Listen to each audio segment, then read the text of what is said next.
Hi guys, welcome to Pakistani family reaction में। उम्मीद करता हूँ आप सब खैरियत से होंगे, जहाँ होंगे खुश होंगे, आबाद होंगे। मेरा नाम वजाहत है। मेरा नाम चैनल पर नहीं है तो चैनल को सब्सक्राइब कर इंस्टा पे फॉलो कर सकते हैं। एंटरटेनमेंट चैनल प्लीज जाके सब्सक्राइब करो, लिंक उसका भी मिल जाएगा डिस्क्रिप्शन में। तो यार आज का वीडियो बहुत ज़्यादा इंटरेस्टिंग निकल कर आ रहा है। तो वीडियो का टाइटल और बहुत ज़्यादा इस वीडियो की रिक्वेस्ट भी आ रही थी, अगर पाकिस्तान और चाइना एक साथ इंडिया पर हमला कर दें तो इंडिया ऐसे देगा जवाब। रशिया भी हैरान है इस चीज़ को लेकर। मतलब ये तो है, पॉसिबिलिटीज़ हैं। पाकिस्तान और चाइना एक ही समझो माने जाते हैं, एक दूसरे की सुन रहे होते हैं। हाँ ऐसा हो सकता है कि टू फ्रंट वॉर इंडिया के साथ हो जाए, लेकिन वॉर होनी नहीं चाहिए। लेकिन देखते हैं इंडिया की स्ट्रेटजी क्या है, इंडिया किस तरह से जवाब देगा। तो खानन करते हैं 3, 2, 1 स्टार्ट। और वीडियो का लिंक मिल जाएगा डिस्क्रिप्शन में।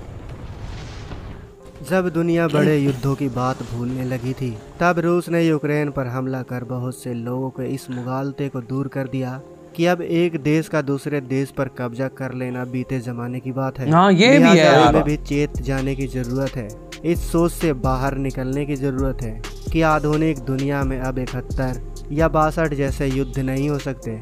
हमारे दोनों तरफ दो ऐसे मुल्क हैं जिनसे आए दिन सीमा पर तनाव बढ़ जाता है। ऐसे में यूक्रेन के युद्ध को बहुत गौर से देखने और यह जानना भी बेहद जरूरी हो जाता है कि इससे भारत के लिए क्या सबक है। इस युद्ध से भारत के लिए 3 सबक बिल्कुल साफ हैं। रूस ने यूक्रेन पर 3 तरफ से हमला बोला। रूसी टैंक यूक्रेन के उत्तर पूर्व में खार्किव शहर के पास से घेर लिया है ना। पूर्व की दिशा में रूसी सेना बेलारूस की ओर से लुहांस की तरफ से आगे बढ़ी। वहीं तीसरा हमला दक्षिण दिशा में क्रीमिया की तरफ से किया गया, जिसे 2014 में रूस ने यूक्रेन से अलग कर दिया था। तकरीबन एक साथ हुए इस 3 तरफा हमले ने यूक्रेन की सेना के पास रूस को माकूल जवाब देने का ज्यादा विकल्प नहीं छोड़ा। हालांकि यूक्रेन के बहादुर जवानों ने टुकड़ों में मुकाबला किया, लेकिन रूसी सेना को यूक्रेन के भीतर घुसने में ज्यादा संघर्ष का सामना नहीं करना पड़ा। इस हमले को लेकर जहां तक भारत के संदर्भ में सैन्य सबक की बात है, तो मुद्दा एक साथ 2 तरफा युद्ध का सामना करने का है। एक लंबे अरसे से सैन्य जानकार इस बात पर चर्चा करते आए हैं कि अगर भारत को एक साथ 2 मोर्चों पर युद्ध का सामना करना पड़ा, तो हमारी सेनाएं चीन और पाकिस्तान को किस तरह से जवाब दे पाएगी।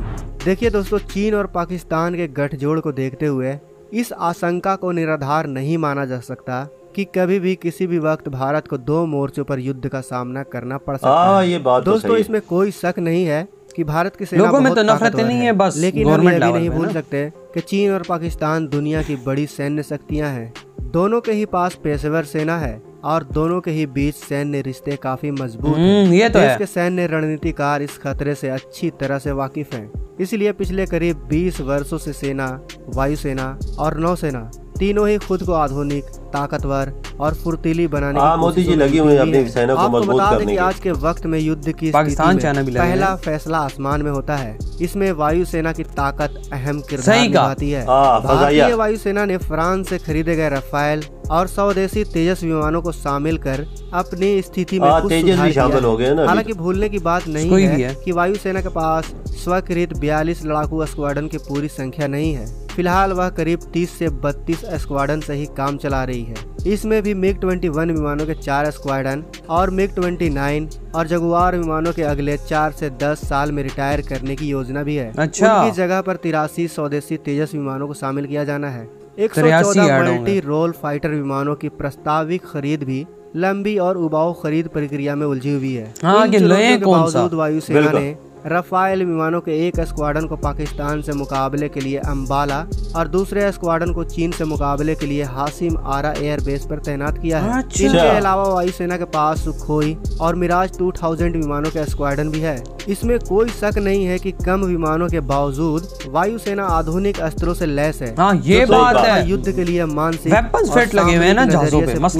तैयार दिखती है। चीन के मद्देनजर वायुसेना ने कई अग्रिम हवाई पट्टियों को फिर से शुरू किया है। ग्लोब मास्टर और हरक्यूलिस जैसे भारी मालवाहक विमानों और चिनूक जैसे हेलीकॉप्टर के जरिए उनसे अग्रिम मोर्चे पर फौरन सैनिक उतारने और साजो सामान पहुंचाने की अपनी क्षमता को भी कई गुना किया है। आज के वक्त युद्ध की स्थिति में अपनी फौजों को सही जगह पर, सही स्थान पर फुर्ती से पहुंचा पाने की क्षमता ही बहुत बड़ी बात है। जहां तक भारत की थल सेना का सवाल है, तो वह एक क्षमतावान वॉर मशीन है। सेना ने इस बीच खुद को छरहरी और फुर्तीली बनाने पर ध्यान दिया है। फिलहाल करीब 12 लाख सैनिकों वाली भारतीय सेना में 14 कोर और 38 डिवीजन है। सेना को मिलने वाला ज्यादातर रक्षा बजट वेतन, भत्ते और पेंशन जैसे खर्चों पर चला जाता है। इस वजह से सेना के आधुनिकीकरण का बजट संकुचित हो जाता है। हालांकि भविष्य की योजना के तहत सेना बेवजह के विभागों को धीरे धीरे खत्म कर रही है। मकसद सेना में सीधे लड़ाई में शामिल रहने वाली कोर पर ज्यादा ध्यान देना और उन्हें ताकतवर बनाना। हाँ, ये तो मेन चीज है ना। फिर युद्ध की स्थिति को ध्यान में रखते हुए ही भारतीय थल सेना तेजी से आधुनिक बनने की कोशिश में जुटी हुई है। पैदल सैनिकों के लिए आधुनिक होगी तो मुकाबला करेगी ना। SAS Indian small arms system rifle से बेहतर SIG 716 राइफलें, नजदीकी लड़ाई के लिए आधुनिक कार्बाइन जैसे आधुनिक हथियार सेना में शामिल किए गए हैं। वहीं तोपखाने को भी मजबूत किया जा रहा है। 155 मिलीमीटर की होवित्जर तोप, ऊंचाई पर तैनात की जा सकने वाली M777 हेवित्जर तोपों के साथ अलग अलग जरूरतों के मद्देनजर कई तरह के भारतीय तोपखाने में शामिल हो चुकी हैं। सेना के बाकी विभाग भी तेजी से आधुनिक बनने की दिशा में बढ़ रहे हैं। अगर हम बात करें भारतीय नौसेना की तो करीब 1.5 दशक में भारतीय नौसेना ने भी डीप ब्लू नेवी यानी गहरे पानी की नौसेना में बदली है, जो अपने तटों से दूर बीच महासागर में भी पेचीदा ऑपरेशन तो बहुत आगे है। नौसेना ने कई नए एयरपोर्ट घूम रहा है इंडिया का पानी में। एयरक्राफ्ट कैरियर के संचालन का पुराना तजुर्बा है। नौसेना के पास 18 डीजल पनडुब्बियां और एक बैलिस्टिक मिसाइल पनडुब्बी है। माना जाता है कि 2 मोर्चे पर युद्ध की स्थिति में पाकिस्तानी नौसेना से कहीं ताकतवर भारतीय नौसेना बहुत ज्यादा है यार, पूरा वर्चस्व बना सकती है। वह चीन को समंदर के रास्ते होने वाले तेल और रसद आपूर्ति को रोकने और उसकी तटीय वायु शक्ति पर अंकुश लगाकर युद्ध में बड़ा फर्क पैदा कर सकती है। हालांकि चीन की पनडुब्बी शक्ति भारत के लिए बड़ी चुनौती बन सकती है। चीन के पास करीब 50 डीजल पनडुब्बियां, 6 परमाणु पनडुब्बियां और 4 बैलिस्टिक मिसाइल पनडुब्बियां हैं। भारत ने इसके मुकाबले के लिए अमेरिका से 12 अत्याधुनिक पनडुब्बी रोती P-8I विमान हासिल किए हैं। दोस्तों, P-8I विमान को सबमरीन हंटर यानी सबमरीन का शिकारी भी कहा जाता है। मतलब आसमान से ठोकेगा सबमरीन या पाकिस्तान के सबमरीन का शिकार करने में यह विमान काफी मदद करेगा। दोस्तों, आज के रूस यूक्रेन के ताजे हालात को देखते हुए हमें भी 2 तरफ युद्ध के लिए तैयार हो जाना चाहिए। आपको क्या लगता है, क्या चीन और पाकिस्तान मिलकर भविष्य में कभी भारत पर हमला कर सकते हैं, या फिर वह भारत की ताकत को देखकर ऐसा दुस्साहस नहीं कर सकते? कमेंट बॉक्स में अवश्य बताएं। इधर ये वीडियो खत्म यार, ऐसा हुआ भी तो फिर वर्ल्ड वॉर 3 शुरू हुआ और ऑलरेडी इसका डर लगे हुए हैं। एटमी मुल्क है देखा जाए। हाँ, तो लड़ाई करते हैं तो फिर और भी देश आएंगे एक दूसरे का साथ देने। तो फिर एटमी मुल्क है, इंडिया भी एटमी मुल्क है, पाकिस्तान एटमी हो नो, लेकिन बाबा मतलब खतरा होता है ना यार वो, लेकिन इनकी पॉलिसीज है कि पहले कोई अटैक नहीं कर सकता। बिल्कुल सही बात, लेकिन वो नहीं करेंगे। शुरू भी हो जाती है तो इंडिया का अटैक भी बहुत मजबूत। अभी देखो जैसा रशिया ने यूक्रेन भी किया ना, इधर ही अगर इंडिया होता तो बता देता रशिया को कि क्या चीज है, तो क्या चीज नहीं है। रशिया बेचारा इतना वीक है तो फिर काम खराब हुआ पड़ा हुआ है बेचारे का। लेकिन अब इंडिया की बात करते हैं यार, इंडिया की देखो नेवी इतनी स्ट्रांग है, एयरफोर्स इतनी स्ट्रांग है, समुद्र के अंदर 2 तो एयरपोर्ट इनके घूम रहे हैं, एक घूमने वाला है, एक ऑलरेडी घूम रहा है।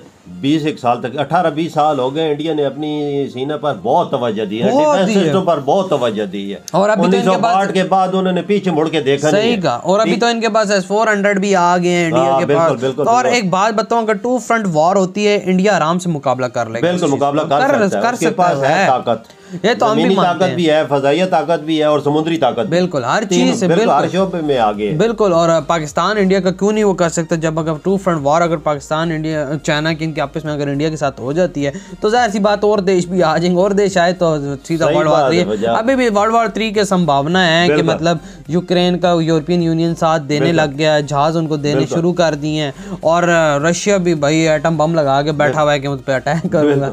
लेकिन अब देखो क्या होता है आगे। लेकिन ये है कि भाई इंडिया का बहुत ज्यादा इसमें तरक्की की है, इंडिया इस फील्ड के अंदर बहुत स्ट्रॉन्ग अपने आप को स्ट्रॉन्ग 6-7 सालों में तो बहुत किया। S-400 राफेल, मतलब क्या ने आपको पता ही है, बिल्कुल क्या बना के तेजस भी बना लिया है, अभी अपने आकाश बनाया है, और मैं कहता हूँ बहुत सारे ऐसी चीजें, ड्रोन इतने ज्यादा ले लिए हैं इंडिया ने, अपने बना लिए। बिल्कुल कोई शक नहीं, हर शोबे में सिस्टम में टक्कर का मुकाबला अगले को दे सकता है। इंडिया इस टाइम पे 2 देशों से तो पक्का ही लड़ सकता है। एक टाइम पे 2 देशों से इंडिया लड़ सकता है। तो यार आप लोग बताएं आपके क्या थॉट है इस वीडियो के बारे में। इधर ही वीडियो खत्म करते हैं। अपना बहुत ज्यादा ख्याल रखना, तो बाय।